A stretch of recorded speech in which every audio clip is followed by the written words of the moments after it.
Boys and girls, I just finished watering my little pollinator flower garden in my backyard, and I wanted to talk to you about the different shapes of some types of flowers. This one right here is a type of salvia, and see how it's red?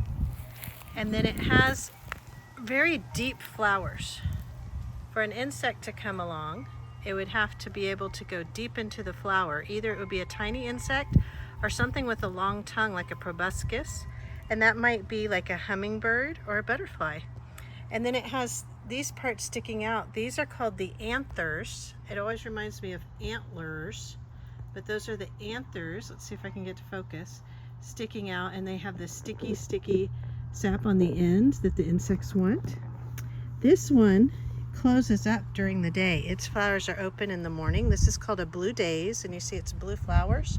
When it opens up, it's spread wide and it's kind of shallow. These right here, which I saw a bee on a minute ago, I love these. They're like little buttons at the top. They're wide open and they have lots of different little anthers sticking up. Can you see those white anthers on top? They're easy for something to land on. This one in the middle has these purple spikes. It's a different kind of salvia. This is a salvia and this one is too. This one has lots of different flowers on it, and they're a little bit deep, but it's a smaller flower than the red ones. So smaller insects could benefit from that and get nectar from that. Over here, this is like the first red one. It's a different salvia as well, but it has dark purple flowers. They're deep also. You see how the insect would have to get down in here? They do not have anthers sticking out.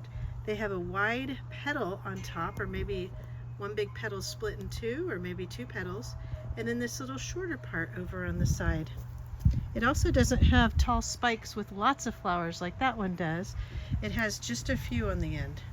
This yellow one is a kind of daisy, and you see how they're just wide open and flat.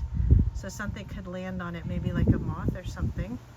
And then back here, this one's interesting. It's a milkweed, and it's what monarch butterflies like to live on. And what's really interesting is you see these little orangish red balls. The flowers are inside, and when they get ripe enough, I guess you would say, when they're ready, they pop open, and you see those orange petals of that yellow flower sticking down. That was the red ball, and it's split open, and there's yellow flowers in the middle. The reason why all these flowers are shaped different is they're going for different pollinators. They want different types of insects to land on them and cross-pollinate so that they can make seeds and grow again the next season. Some of them are better for honeybees, some of them are better for butterflies and moths, some are better for hummingbirds, and some like ants. Now I have to show you something funny. Here's Sweet Stella.